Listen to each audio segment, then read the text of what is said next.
یقین جانیے جو کسی کے ساتھ کچھ برا کرتا ہے وہ اپنی ذات میں اس کی سزا بھگت رہا ہوتا ہے، بس ہمیں خبر نہیں ہوتی۔ ہر شخص یہ ثابت کرنے میں مصروف ہے کہ میں تم سے بہتر ہوں۔ جتنی ذمہ داری سے لوگ الٹی جوتی کو سیدھا کرتے ہیں، اگر خود کو سیدھا کر لیں تو دنیا جنت بن جائے۔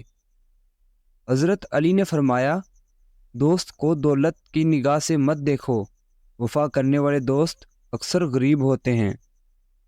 ضروری نہیں کچھ غلط کرنے سے دکھ ملے، غالب حد سے زیادہ اچھا ہونے کی بھی قیمت چکانی پڑتی ہے۔ 3 چیزیں کبھی واپس نہیں آتی: بولے گئے الفاظ، گزرا ہوا وقت اور ٹوٹا ہوا بھروسہ۔ میں نے انسانوں سے متاثر ہونا چھوڑ دیا ہے کیونکہ لوگ وہ نہیں ہوتے جو نظر آتے ہیں۔ مطلب نہ ہو تو لوگ بولنا تو دور دیکھنا بھی چھوڑ دیتے ہیں۔